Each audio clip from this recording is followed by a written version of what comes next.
Kung nasa ng mga Pilipino, naroon ang Philippine Red Cross.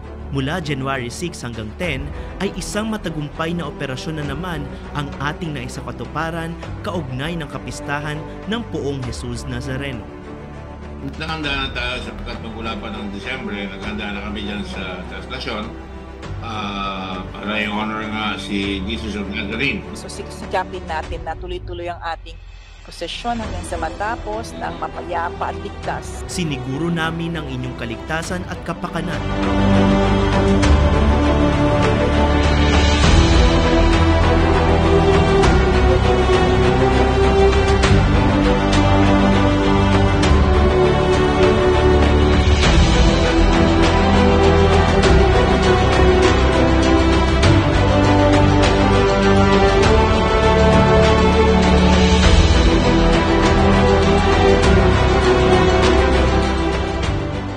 Na naging posible dahil sa pinalakas na puwersa ng PRC kasama ang aming mahuhusay at maaasahang staff at volunteers.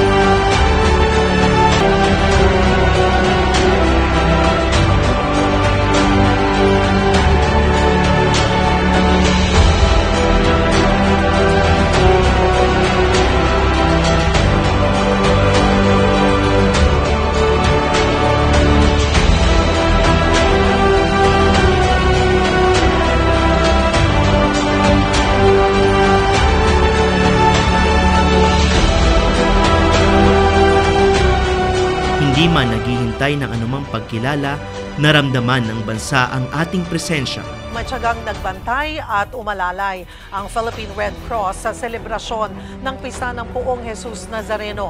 Yung ginagawa ng Red Cross, Senator Dick, ay something that we have to commend every time meron po tayo mga nangyayaring sakuna at mga ganitong klase ng mga malakihang pagpupulong. Nakikita po talaga namin kasama talaga sila may mga volunteer kayo na kasama talaga mismo ng mga tao na kapag minsan may hinihimatay sa gitna ng gitgitan, mabilis na nakakadaan, mabilis na nakakapunta at nakukuha yung mga tao na hinihimatay. Sa mga hindi ho nakakaalam, kagapay ho sa translasyon sa mga ganitong malalaki activities, yung Philippine Red Cross.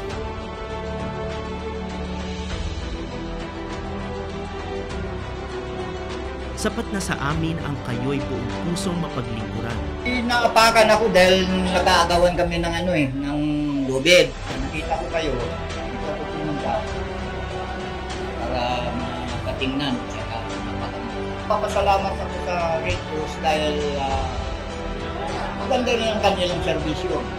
Kahit saan na sulok ng Pilipinas, nandun sila. Masakit lang yung bato ko. Mataas daw po yung BP ko. Papasalamat ako sa serbisyo ng Red Cross. Isang yun.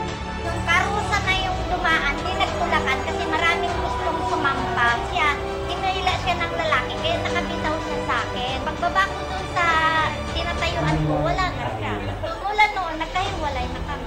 Yung anak ko may Down syndrome.